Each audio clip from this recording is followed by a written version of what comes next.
दोस्तों नमस्कार। मैं आज फिर कुछ ऊर्जावान बातों के साथ आप लोगों के साथ में रूबरू हो रहा हूं। मैं कहना चाहता हूं, आज का जो यूथ है, जो ग्लोबल यूथ है, अगर बाइबल, गीता, रामायण ये समझ में अगर नहीं आती हो, इसकी जो सही जानकारी है तो कोई बात नहीं। उस समय की बात अगर समझ में नहीं आती है तो बहुत अच्छी बात है।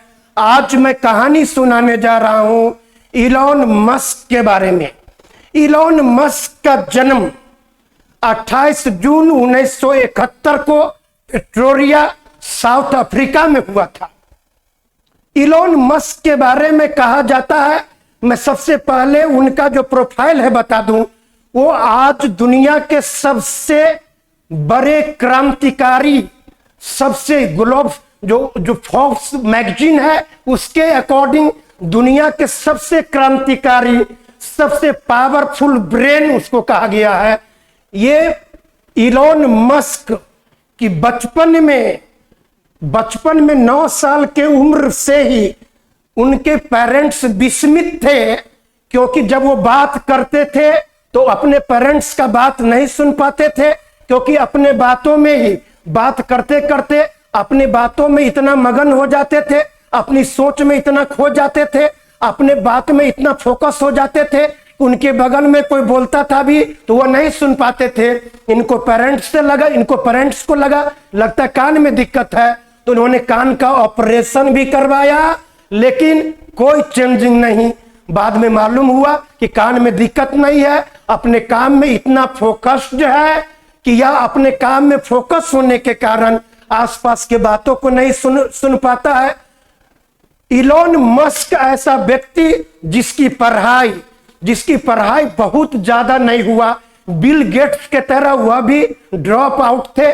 यानी कि इलॉन मस्क का भी अपने खुद से सेल्फ मेड आदमी, अपने से पढ़कर, जैसे कि मैं बताता हूं, 9 साल की उम्र में उनको कंप्यूटर दी जाती है और कंप्यूटर का प्रोग्रामिंग वह तीन दिनों में, कहीं पढ़ाई नहीं किया, प्रोग्रामिंग का बुक खुद से पढ़कर 3 दिन में कंप्लीट प्रोग्रामिंग को सीख लेता है। उसके बाद में प्रोग्रामिंग को सीखने के बाद में एक अपना गेम डेवलप करता है और 12 साल के आयु में उस गेम को बेचकर करोड़पति हो जाता है। वो लड़का असाधारण था, उसकी सोच असाधारण था।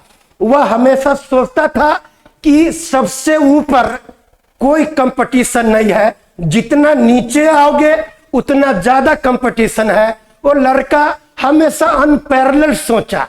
यानी कि 1971 ईस्वी यूथ के लिए सबसे आंदोलनकारी, सबसे ऐतिहासिक वर्ष है। 28 जून सबसे ऐतिहासिक दिन है। मैं बताता हूं, उन्होंने हिम्मत किया।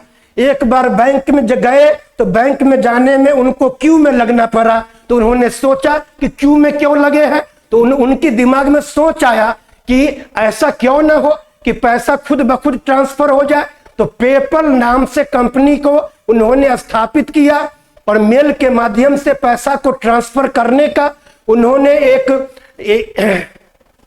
बनाया कि कंप्यूटर प्रोग्रामिंग बनाया। लेकिन उस पर लोगों को शुरू में विश्वास नहीं हुआ, लेकिन बाद में काफी चल पड़ा। और आज देखते हैं नेट बैंकिंग से कितनी सुविधा हो गया है, और नेट बैंकिंग उस बंदे का देन है।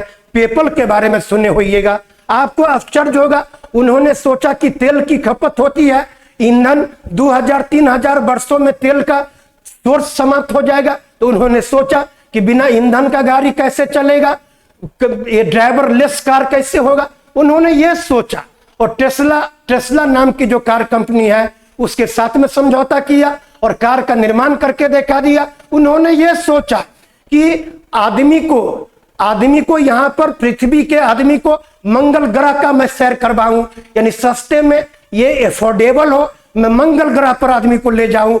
इसके लिए हुआ, जब काफी पैसे उनके पास में होता है, रसिया चले जाते हैं। रसिया में 8 करोड़ डॉलर जब उनका एक रॉकेट का दाम सुनते हैं तो ये घबरा जाते हैं, वापस चले आते हैं। और वो व्यक्ति खुद ठानता है कि मैं रॉकेट बनाऊंगा। आप और हम कभी ऐसा सोचेंगे कि कार खरीदने जाएंगे तो सोचेंगे कि एक कार नहीं खरीद पाया तो खुद कार बनाऊंगा, यानी खुद रॉकेट बनाने के बारे में सोचा। और रॉकेट बनाने के दौरान आपको क्राफ्ट यक्स नाम की कंपनी उन्होंने बनाया, और क्राफ्ट स्पेस यक्स नाम के कंपनी से उन्होंने 3 बार फेल्योर हुआ, और 3 बार फेलियर होने में पहला बार ही उन्होंने किया तो आग लग गया मतलब इंजन में। तीसरी बार फेल्योर होने के बाद में जितना भी उनमें उनका इन्वेस्टर था सब हाथ पीछे कर दिया, ये दिवालिया हो गए एक तरह से। आपको चौथी बार प्रयास करने के लिए अपने घर मकान सबको बेचना पड़ा, रेंट पर रहना पड़ा, लेकिन उन्होंने किया और चौथी बार में सफल हो गया। और चौथी बार में सफल होने के बाद में नासा ने उनके साथ में ये अपना असेंबल कर लिया, और नासा बिलियंस डॉलर में रुपया देते हैं, फिर जाकर वह अरबपति खरबपति हो जाते हैं। इस तरह की सोच, यानी कि आदमी हमेशा टॉप पर रहना चाहता है, यानी उनका सोच था कि टॉप पर हमेशा स्थान खाली होता है। तो दोस्तों मैं बता दूं, ये सही बात है।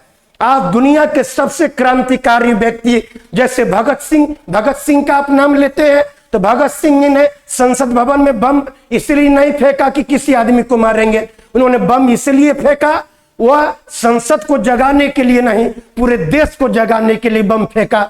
तो ये इलॉन मस्क साहब आज दुनिया के सबसे क्रांतिकारी व्यक्ति का उपाधि प्राप्त है।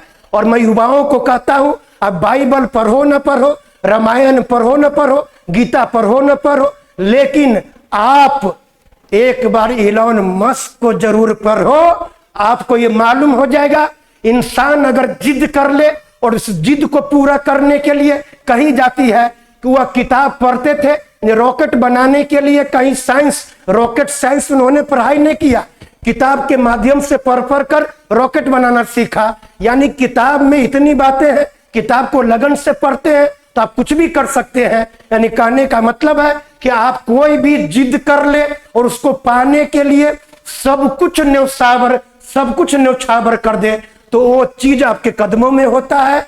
और प्रकृति परीक्षा जरूर लिया, इलॉन मस्क का भी परीक्षा लिया, दिवालिया हो जाते हैं, घर बिक जाता है, सब कुछ बिक जाता है, सब इनवाइट हो जाते हैं, पत्नी इनवाइट हो जाते हैं, बच्चे इनवाइट हो जाते हैं, दोस्त इनवाइट हो जाते हैं, लेकिन अपने लक्ष्य को नहीं छोड़ा। और आज उसको दुनिया सबसे क्रांतिकारी व्यक्ति फोर्ब्स मैगजीन ने दुनिया का सर्वश्रेष्ठ क्रांतिकारी व्यक्ति के रूप में आज मान्यता दिया है। दुनिया के सबसे पावरफुल मैन के रूप में उनको मतलब कि ये दिया गया है। कहने का मतलब कोई राष्ट्राध्यक्ष बनता है, कोई ये बनता है, किसी के दम पर बनता है, लेकिन एक प्राइवेट आदमी रॉकेट बनाने की बात सोचे और उसको कर दिखाए, तो ये दिन 28 जून 1971 इतिहास में लिखा जाएगा। तो साथ में मैं कहूंगा कि अगर परंपरा से बगावत हो तो हो, ऐसी बागी जवानी हो आपकी, सफलता के आसमान में अपने खून से हस्ताक्षर कर दो, ऐसी पागल जवानी हो आपकी। इसीलिए मैं कहता हूं सफलता आपके कदमों पर होगा। हमेशा सोच को ऊपर रखो, जस्ट पास करने का मत सोचो, ऊपर से रैंक लाने के बारे में सोचो, ऊपर में स्पेस खाली होता है। धन्यवाद, थैंक यू वेरी मच। मैं कल फिर मिलता हूं नई ऊर्जावान बातों के साथ। Thank you very much.